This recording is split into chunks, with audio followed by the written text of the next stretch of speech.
Sud Radio, le coup de cœur des libraires. Valérie Expert, Gérard Collard. Bonjour Gérard. Bonjour madame. Alors, l'été approche.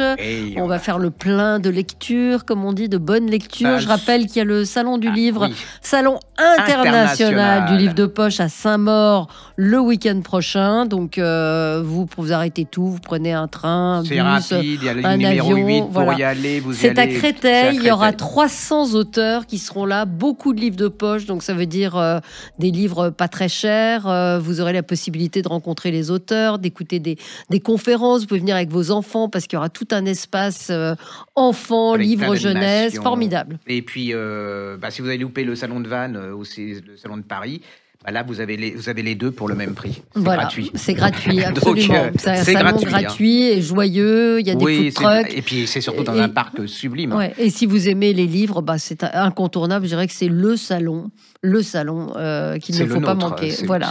C'est surtout le vôtre. Chouchou, mais nous sommes partenaires de ce salon avec Sud Radio. Alors Gérard, un petit parfum de vacances. C'est pour vous que je l'ai pris parce que en fait, j'aime bien cette auteure. Elle s'appelle Hélène Hildebrand, oui. Un week-end à Nantucket, c'est aux éditions Les Escales. Et c'est une femme, une jeune, d'un certain âge quand même, qui est mariée. Elle a un blog culinaire, c'est-à-dire elle est bien dans l'époque. Elle est mariée avec un chirurgien et il meurt brutalement.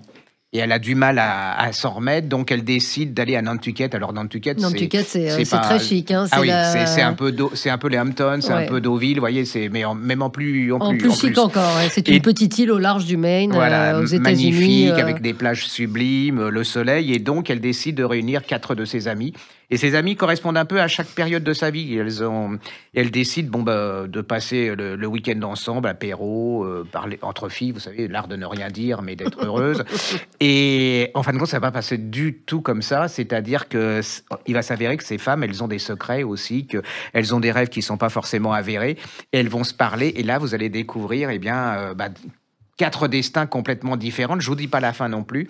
Et c'est un roman... c'est un bon livre de détente, bien fichu, qui parle en plus de ces bourgeoisies américaines, vous savez, qui sous des apparences comme ça, où tout est parfait, où le bonheur est parfait, ça se lézarde derrière, il y a plein de choses, il y a des failles, comme dirait l'autre. Vous pouvez lire, encore une fois, tous ces livres. Il y en a en poche, hein. Il y en a pas mal en collection de poche. Il y a un dernier été qui était superbe et tout, qu'on avait dépensé. Enfin, c'est vous qui m'avez fait découvrir cet auteur. Et c'est plein, c'est sur l'amitié, c'est sensuel. Même s'il pleut en Bretagne, là, vous verrez, il fait beau, vous allez marcher dans la plage, le sable est chaud, c'est vraiment, j'adore. Il faut prendre pour ce que c'est, vous passez un bon moment. C'est comme la couverture, si vous nous regardez, c'est un ciel bleu, un grand chapeau de paille, et c'est effectivement ces Américaines qui se retrouvent. Je ne l'ai pas encore lu celui-ci, mais j'avais lu les précédents, et c'est vraiment, c'est la vie heureuse de l'île de Nantucket, et puis ce qui se passe derrière. Ça vous permet de passer un bon moment, et puis de découvrir une auteure de qualité. Hein. Moi, je trouve qu'elle ne se la pète pas et tout. C'est très, très bien. Alors, moi, j'ai découvert un auteur que je ne connaissais pas et qui pourtant est très, très, très connu, mais ça arrive. Hein. Pascal Garnier, s'appelle La Place du Mort, c'est chez Zulma.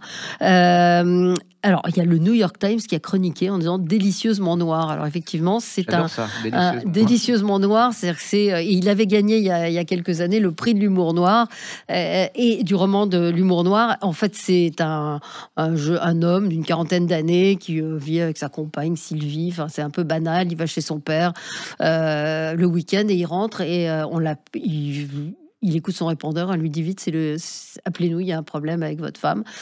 Et donc sa femme est morte, donc il va à la morgue et là il apprend qu'elle n'était pas seule, elle n'était pas au cinéma avec sa copine, qu'elle était à Dijon.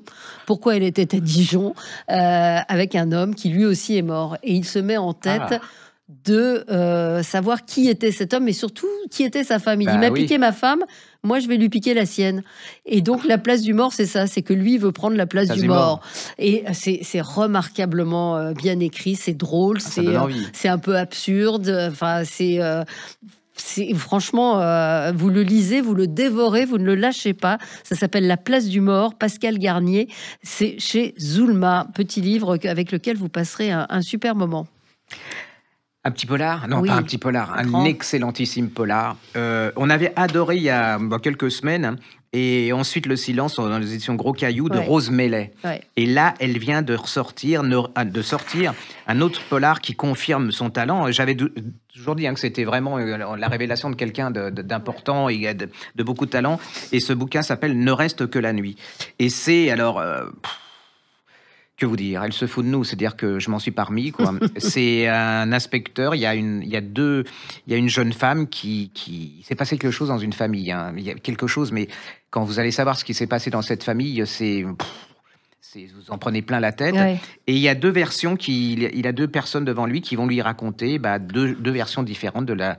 Je peux pas vous le dire parce qu'on va me dire encore que je raconte trop l'histoire et que Ouais. voilà, donc je me suis dit j'arrête pas de me faire engueuler à cause de ça. Mais Donc, non, c'est bon, mais vous avez si, fait des oui, progrès, oui, vous racontez plus la fin. bah oui, alors la fin, non, alors la fin, ça m'a énervé parce que je pensais avoir tout compris depuis Eh ben le non. début jusqu'à Ça, la fin, c'est- et là, elle m'a énervé. Donc comment dire, ça m'a épuisé mon neurone. Bon. Je veux dire, tellement j'ai Cherché, adoré. Elle a adoré, un talent suivi. absolument incroyable. On plonge dans l'horreur, dans la folie, la violence, la manipulation. Qu'est-ce qui s'est passé dans cette famille? Qui dit la vérité? Puis cet inspecteur, il a des problèmes aussi. On le sent que quand ils racontent leur version, il est pas comme ça hors sol, hein. C'est un chef-d'œuvre. Moi, Alors, je le dis. redites-nous le titre. Ça s'appelle Ne reste que la nuit de Rose Mellet chez Gros Caillou. Et là, ne passez pas à côté de cette femme, parce que, alors, franchement, c'est une des révélations de cette année. C'est voilà, la légale des grandes françaises contemporaines. Voilà, je le répète. Alors, si vous n'avez pas lu aussi, vous lisez ensuite Le Silence chez Gros Caillou. Ensuite, le silence Et Ne reste que la nuit. Ça a été une des grandes découvertes de cette année pour moi. Très bien, on continue. Un petit pour les enfants, vous savez, alors c'est un peu comme moi, je vais jamais à la mer sans mes brassards. Et mais en plus je déteste l'eau. Enfin oui. Oh, vous baignez quand même. J'adore la mer, mais je peux faire piscine. Ça s'appelle Le Grand Large de Mathilde Bédouet. Et c'est l'histoire d'un garçon qui il a 7 ans et il a toujours eu peur de la mer et là c'est en plus, regardez les illustrations. Ah, c'est très beau. Je le mets là, hein, parce que Ouais, regardez sinon en vous êtes podcast devant le micro. et vous allez voir, c'est l'histoire de ce petit garçon au bord de la mer. C'est magnifique. Je vous raconte pas l'histoire, mais c'est les illustrations. Je trouve qu'on pourrait les encadrer tellement elles sont belles. Voilà, allez sur les Et podcasts. ça peut aider sur des enfants Absolument, qui ont un peu peur de la mer. l'eau, Moi d'ailleurs, depuis, j'ai retiré mes vous avez brassards. retiré vos brassards. Et Et je votre commence maillot à de bain nager. avec des bouées aussi, Voilà, vous oui. avez Enfin, les bouées, je retiré. les ai, mais je peux pas les retirer. Ouais. Alors voilà, c'est un très très joli album. Ça s'appelle Le Grand Large de Mathilde Bédouet. C'est chez Didier Jeunesse et elle a été lauréée à César du meilleur film de court-métrage d'animation. Voilà. Très bien. Tonino Benacquista, Ah, super. vous l'avez lu, celui-ci, Ouais, tiré de super. faits réels. Ça parle du métier d'éditeur. C'est un roman qui est pas très loin du document, parce qu'il connaît bien, Tonino Benacquista, tout ce qui est édition. Et c'est vrai que dans ce livre, il vous plonge c'est un vieil éditeur, un éditeur à l'ancienne, qui est confronté à ce qui arrive à pas mal d'éditeurs, c'est-à-dire l'auteur qui rend pas son manuscrit à temps, son auteur à succès qui fait pas de succès. C'est le marketing à tout prix aujourd'hui chez les éditeurs. Franchement, c'est vraiment un portrait très très réussi. Mais alors, quand je dis ça du monde de l'édition, vous allez me dire c'est un essai. Non, pas du tout, parce que c'est drôle, c'est très. C'est l'édition au quotidien. Hein. Je veux dire, c'est les coulisses de l'édition. C'est derrière la belle image. Et c'est à travers une série de portraits. Absolument. De l'éditeur, de l'auteur, du milieu littéraire. Puis il écrit bien. Il faut bien dire, il écrit bien. Je veux dire, moi, je me suis régalée. Donc cet éditeur qui fait faillite, et donc il doit trouver la solution pour sauver sa maison d'édition. C'est vraiment, moi j'adore tout ce qu'il écrit. Folio. Vous pouvez tout lire Benacquista en folio, c'est pas cher, c'est en format de poche. Porca Miseria, qui était le précédent. Vous pouvez tout lire de lui, mais donc c'est dans la collection blanche tirée de faits irréels, Tonino Benacquista chez Gallimard. Eh ben, on va marquer une petite pause Voilà. et puis on se retrouve tout de suite après la pub pour d'autres livres. Sud Radio, le coup de cœur des libraires. Valérie Expert, Gérard Collard. Alors, quelques conseils encore, Gérard. Ah ouais, alors là, j'ai été, Ouais. c'est un des, j'étais passé à côté un peu. Il est paru depuis quelques temps. Ça s'appelle Le chemin de la frontière chez Gallimard de Greteweil. Alors pour moi, c'est un des moments de l'année. Je veux dire, je regrette de ne pas en avoir parlé. C'est une espèce de splendeur d'intelligence, un monument de finesse. Enfin, c'est un chef-d'œuvre en plus d'humanité. C'est l'histoire où ça commence. Il y a une jeune femme qui essaye de passer. De passer la frontière en Allemagne. Pourquoi veut-elle aller poursuivie? En fait, c'est l'histoire d'une jeune femme qui vit en Bavière, d'une famille aisée, juive, très bourgeoise, qui adore les livres, la philosophie. Enfin, vous voyez, tout va bien, le monde, il est absolument merveilleux, tout est intelligence, on est dans l'échange entre gens bien. Puis vraiment des gens... ouais, intelligent. Enfin, on peut pas avoir le côté bling bling. C'est vraiment. Et elle va se marier à un être qu'elle adore. Et puis va arriver Hitler, c'est-à-dire le nazisme. Et ils sont complètement ignorants de la chose, c'est-à-dire qu'ils pensent qu'ils vont pouvoir continuer de leur vie sans que il se passe quelque chose. Et il va se passer quelque chose. C'est tiré, en fait, c'est l'histoire qui est arrivée à cette auteure, c'est-à-dire qu'elle avait l'homme de sa vie, et il a été tué et assassiné par les nazis. Et alors, c'est une saga, vous dites pas, vous suivez les personnages, vous suivez cette femme qui est absolument... incroyable au niveau de la personnalité, et vous êtes pris dans la chose, et c'est une dissertation alors sur la culpabilité. Alors souvent, vous savez, c'est le nul qui n'a rien vu venir, le méchant. Là, c'est brillant, c'est subtil, c'est intelligent. C'est une des plus belles réflexions que j'ai vues sur la culpabilité et collective et individuelle. Comment ces élites juives super intelligentes, super cultivées, un peu comme Zweig, n'ont rien vu venir. C'est-à-dire, et comment cette femme, devant ce qui va se passer, va prendre une conscience, va créer une conscience politique. Enfin, elle va prendre conscience de la chose, mais il sera trop tard. C'est un grand roman. C'est vraiment, pour moi, c'est un des... Oui, parce qu'on a l'impression que tout a déjà été dit, mais en fait, c'est une façon de... Et là, vous pénétrez dans l'intellect de cette jeune femme et de cette classe sociale qui se disait, on est au-dessus de tout le monde, quoi. Ces gens nous atteindront pas. C'est un peu ce qui se passe actuellement en Europe et en France, dans certains... Voilà, on pense que ça va jamais nous arriver, on est au-dessus de ça, que le danger n'est pas là, même s'il y a quelques résidus par-ci et par-là. Et là, il y a un parallélisme, je trouve, entre ce qui se passe actuellement et ce qui se passait. C'est vraiment éclatant. C'est quand on voit... J'entendais un commentaire de quelqu'un qui disait, mais aujourd'hui, à quoi sert l'ONU? Et faisait le rapprochement avec la SDN. C'est exactement ça. C'est vraiment la même chose. C'est exactement ça. C'est-à-dire que tout le monde s'en moque. En plus, et alors, ce qu'il y a de fort dans ce bouquin, ce qui amplifie encore, parce qu'elle a un grand talent d'écrivain, c'est qu'elle a vécu cette chose. C'est-à-dire qu'elle y met ce vécu, cette sensibilité, cette émotion. C'est pas quelque chose qu'elle a créé comme ça. Et c'est en plus, elle a une analyse politique du moment, enfin, de se monter du nazisme. Puis elle connaît ce milieu juif intellectuel. Ne passez pas à côté. Ça, c'est 600 ou 700 pages. Ça se dévore, mais alors... vous êtes dedans, vous ne lâchez pas. Et moi, j'ai été ébahi par l'intelligence. Et en plus, ça m'a fait comprendre, parce que j'ai essayé de comprendre Zweig cette espèce d'aveuglement devant ce qui était évident. Bien sûr, ce qui était évident, et on ne veut pas voir, on ne veut pas croire. C'est vrai qu'on sait maintenant ce qui s'est passé à la fin. Enfin, l'Holocauste, c'était inimaginable à l'époque. Il n'y avait pas... mais les camps de concentration existaient déjà. Enfin, voilà. C'est une pure merveille. Alors, c'est un chef-d'œuvre. Elle s'appelle Greteweil. Ça s'appelle Le chemin de la frontière chez Gallimard. Et vous vous souviendrez longtemps de Monica, cette jeune femme. Et les premières pages sont... bouleversante. Voilà. Bon, allez-y. On va vous suivre là-dessus. Quoi d'autre? Qu'est-ce que j'ai d'autre? On va passer à autre chose, parce que on n'est pas... C'est Le règne de la nuit chez Bourgois de Kate Atkinson. Alors Kate Atkinson, j'adore. C'est l'humour, c'est la profondeur, c'est la légèreté. Et là, on est après la guerre, dans les années 20, 26. C'est une jeune femme. Alors, elle vient d'un milieu très pauvre, et elle veut réussir. Et elle va monter un empire, mais alors de boîte de nuit. Et vous êtes à Londres dans les années 20. Les gens, ils sont encore un peu pris par ce qui s'est passé, la guerre, les morts, les gens qui ont disparu. et vient s'imbriquer. Alors, c'est une description des années folles correspondant à Londres, en Angleterre, qui est absolument captivant. Il y a une espèce d'humour, là, vous savez, qui est complètement anglais. Là aussi, vous pouvez acheter tous ces livres. C'est vraiment absolument... très bien. Voilà, et à ça va se...